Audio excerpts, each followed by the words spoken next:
Iya juga ya, kok bisa seorang Francesco Bernoulli yang sebuah mobil F1 kalah sama mobil ginian? Seharusnya kan kalau di dunia nyata, mobil ginian nggak ada apa-apanya cok sama mobil F1, kalah cepet anjay.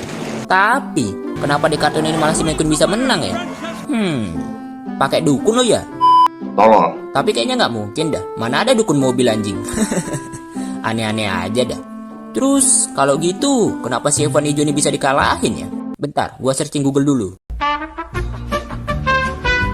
Ternyata cuy, setelah gua cari-cari di kolong meja, di atas lemari, di samping, ternyata ada beberapa alasan kenapa si Francesco bisa dikalahkan sama si McQueen.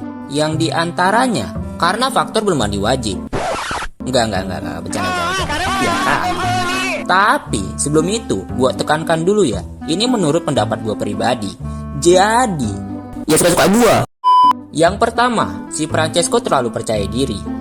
Buat kalian udah pada nonton, pasti tahu lah ya, Francesco Bernoulli, yaitu mobil F1 hijau ini, memiliki sifat yang bisa dikatakan angkuh atau sombong. Dia itu terlalu percaya diri cuy. Bahkan ketika balapan, jika kalian memperhatikannya lebih detail, dia sering terlihat seperti meremehkan mobil-mobil lainnya. Kayak, lihat nih, gua kenceng, gak kayak lu pada, kayak kontol.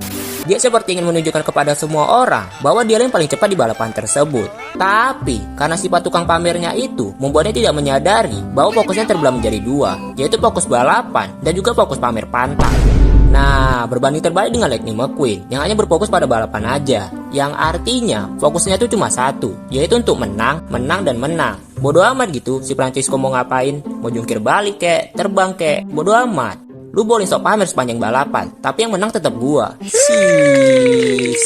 Tapi serius cuy, gua ngelihatnya si Francesco nganggap balapan ini kayak cuma balapan F1 doang yang bisa dimenangkannya dengan mudah. Beda sama yang lain pada serius gitu ya. Lah dia, apaan coba? Pantesan aja kalah. Ya elah, dasar tukang pamer pantai. Yang kedua, nggak ada dukungan dari timnya.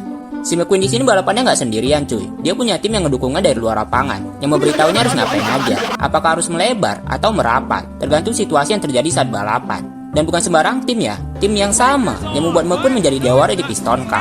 Terlebih lagi, McQueen juga punya Meter, sahabatnya, yang punya pengetahuan tentang strategi balapan. Gila banget cuy, sumpah. Walaupun di truk dia suka aja pinggak-pinggak jelas, cuman pengetahuannya tentang strategi balapan luas banget cuy, nggak bisa dianggap remeh.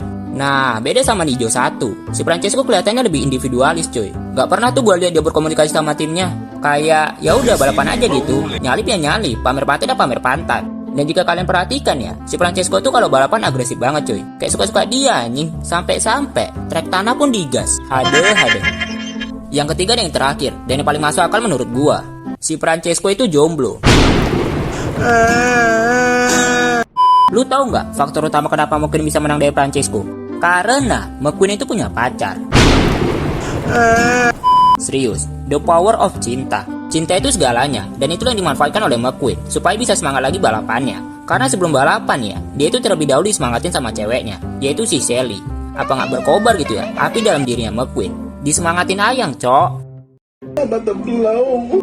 Nah, berbanding terbalik dengan si Francesco, udahlah jomblo, balapan sendirian, gak punya cewek, gak punya gebetan, gak punya teman, gak punya support system, miskin, pengangguran, pemerintah tukang korupsi, presiden omon-omon, DPR tolol, menteri tukang pala, polisi yang dua sawah, aduh, gini amat lah jadi WNI.